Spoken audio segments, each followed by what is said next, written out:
Assalamualaikum. Selamat datang di channel YouTube Ifki Fitriati.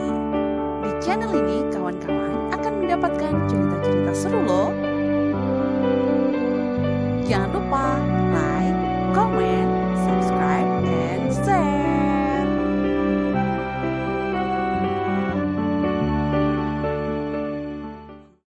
Selamat menikmati Lega Part 4.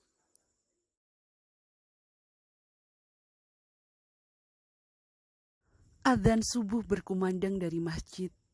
Aku pun bangkit hendak mengambil air wudhu. Mumpung tidur Jaka sudah lelap. Keluar kamar, Mas Babang masih pulas di depan televisi yang menyala. Ku ambil remote TV dan menekan tombol merah. Selalu begini, tapi bibirku sulit berucap sekedar mengingatkan. Ku basuh tangan dan wajahku dengan air suci yang mengalir dari keran. Sejuk, membuaiku dalam angan. Angan seorang wanita yang memimpikan surga dalam pernikahan. Angan seorang wanita yang mendambakan untayan kasih dari sang imam. Iya, aku ingin menjadi makmum suamiku di kala sholat berjamaah. Mas Bambang bukannya tidak menjalankan sholat 5 waktu. Tapi dia menunaikan rukun Islam yang kedua tersebut jika sudah mendekati waktu sholat habis. Mas, sholat subuh dulu. Usai berwudu ku bangunkan dia. Jawabnya tanpa membuka mata. Bahkan dia merubah posisi tubuhnya yang awalnya terlentang, kini miring ke kiri membelakangiku. Ku tinggalkan dia dan segera menunaikan 2 rakaat qobliyah. Seraya menunggu suara iqomah, ku buka Al-Quran terjemahan surat An-Nisa. Wahai manusia, bertakwalah kepada Tuhanmu yang telah menciptakan kamu dari diri yang satu, yakni Adam, dan Allah menciptakan pasangannya, yaitu Hawa, dari dirinya. Dan dari keduanya Allah memperkembangbiakkan laki-laki dan perempuan yang banyak. Bertakwalah kepada Allah yang dengan namanya kamu saling meminta, dan peliharalah hubungan kekeluargaan. Sesungguhnya Allah selalu menjaga dan mengawasimu. Allah mengawasiku dimanapun dan bagaimanapun lakuku dalam berkeluarga. Akan kujaga rumah tanggaku dengan harapan keindahan pada ending kisahnya, seperti kisah novel pada umumnya. Allahu Akbar, Allahu Akbar. Kututup mushaf bersampul biru tersebut. Kutunaikan rakaat pertama dengan khidmat. Tiba-tiba terdengar suara batuk si bungsu. Tetap kulanjutkan rakaat kedua dengan berusaha fokus pada bacaan sholat.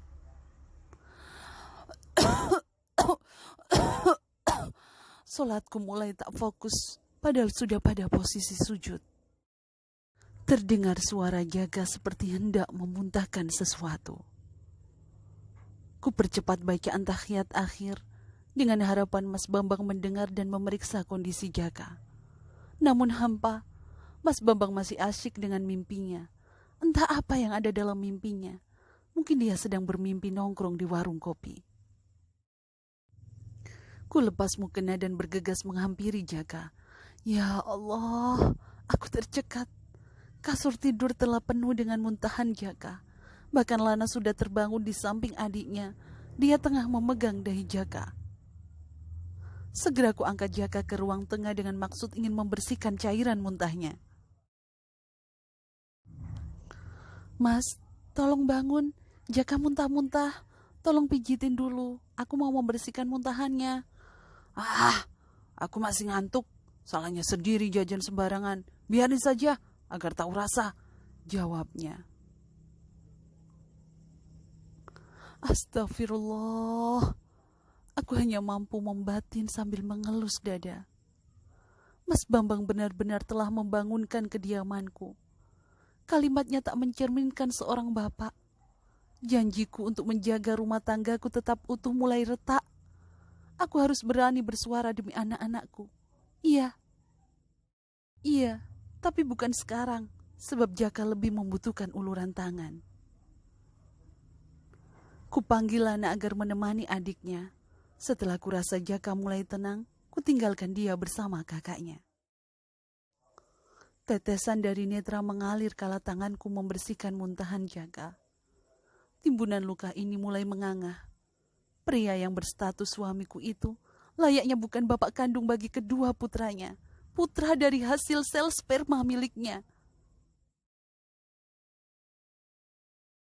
Ya Allah, berikan petunjuk-Mu, pintaku dalam hati.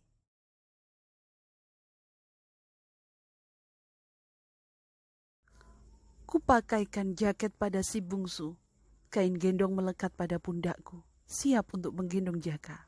Akan kubawa dia periksa. Mas, jadi nganterin Jaka periksa kan? Tanyaku kala Mas Bambang usai sholat subuh jam 5:30 pagi. Iya, jawabnya singkat. Kak Lana di rumah dulu ya. Ibu mau memeriksakan adik dulu, tuturku kepada Lana. Iya Bu, jawabnya.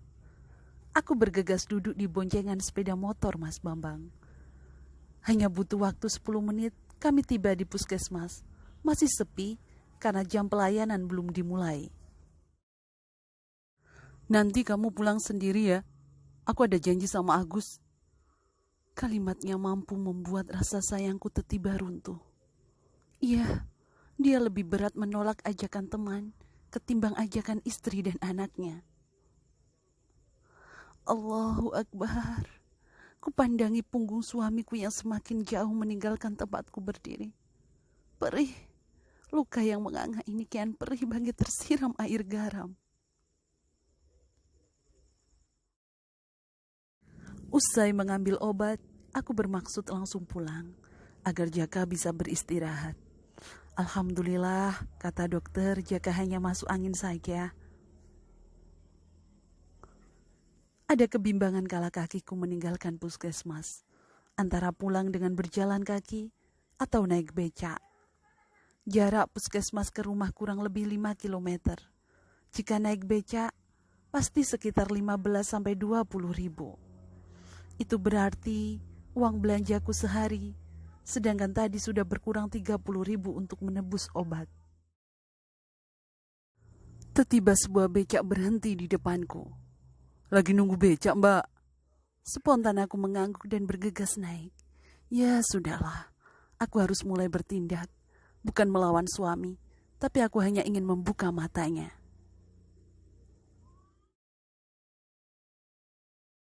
Bayangan sikap Mas Bambang kepadaku dan anak-anak selama ini menggedor-gedor akal sehatku.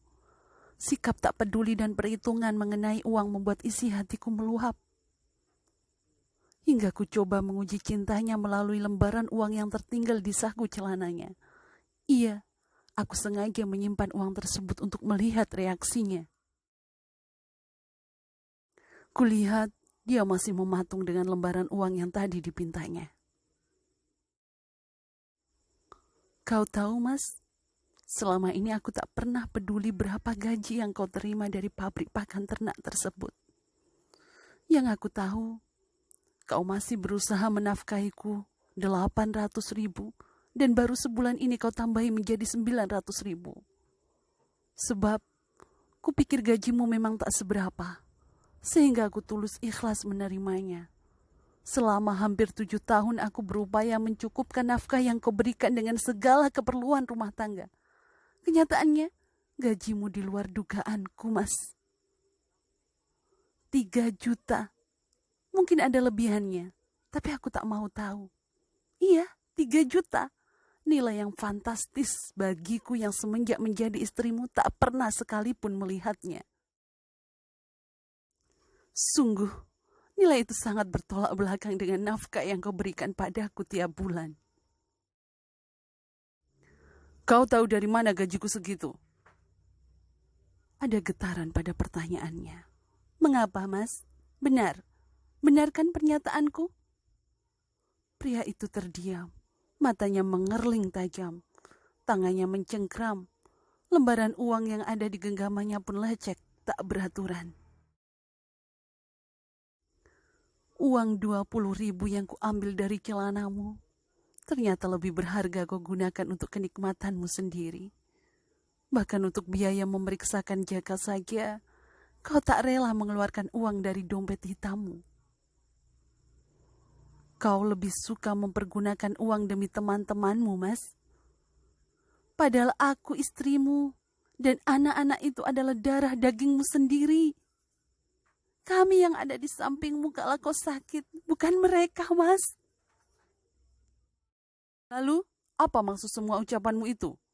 Kalau kau memang sudah tak nyaman lagi hidup denganku, aku bisa menceraikanmu sekarang juga. Dek.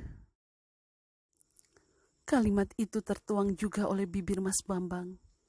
Kalimat yang selama ini aku takutkan. Bukan karena aku takut kehilangan pria yang kucintai itu. Tapi aku tak ingin kejiwaan anak-anakku terkotori atas keretakan rumah tangga orang tuanya. Benar saja, selama ini kediamanku mampu kukendalikan demi menjaga keluarga ini tetap utuh. Kini, saat isi hati telah terungkap, pernikahan kami terancam pupus. Sebegitu pentingnya kawan-kawan bagimu, Mas. Hingga saat aku sedikit saja menyinggung keberadaan mereka, hatimu muntap sampai kau lebih memilih perceraian kita. Netra mulai panas, tapi berusaha aku tegarkan.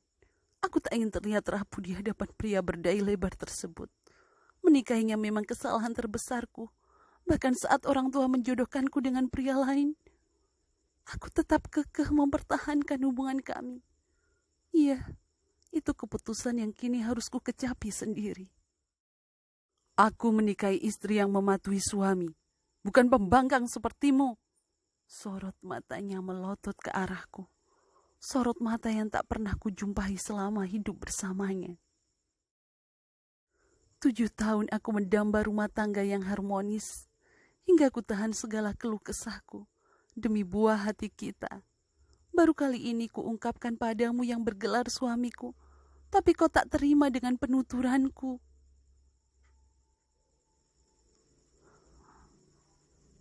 Oh, jadi kau menyesal telah menikah denganku? Baik, hari ini juga kau kuceraikan, sergahnya. 7 tahun bukan waktu yang sekejap bagiku memahami sikapnya. Selama ini, kami tak pernah bersih tegang, karena aku lebih memilih diam. Namun malam ini, resmi perceraian yang dia pilih demi menjaga gengsinya sebagai laki-laki. Degupan jantungku melaju cepat. Dalam waktu sekejap, pernikahanku diambang kehancuran. Sekarang, terserah apa maumu. Yang jelas, rumah ini bukan harta gono gini, sebab ini adalah warisan orang tuaku, ucapnya. Kalimat pengusiran itu sudah mampu menjawab jika pria yang 8 tahun lalu teramat semangat menggedor pintu hatiku. Hingga dengan mudah aku mampu jatuh dalam perangkap asmara, hanyut bersama kelembutan cintanya. Kali ini, tepat pukul 10 malam, dia mengusirku. Pria bermata teduh itu keluar, tanpa memandangku. Dia lebih memilih bahagia bersama teman-temannya. Dadaku sesak, tangis yang tadi kutahan tumpah tak terhalang. Kupandangi wajah kedua balitaku yang tertidur pulas. Wajah-wajah yang tak berdosa ini akan terkena imbas keegoisan. Pecah berserakan sudah. Kupeluk mereka satu persatu. Maafkan ibu, nak. Air mata membasahi rambut hitam si sulung. Dia bergeming. Raut rupanya begitu teduh mirip bapaknya. Semoga hanya rupanya yang sama, bukan sifatnya. Harapku.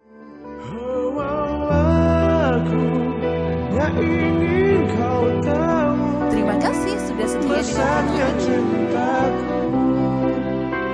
Sampai berjumpa di part selanjutnya. Bersamamu untuk lalui waktu yang tersisa kini di Semoga sehat dan bahagia selalu, kawan.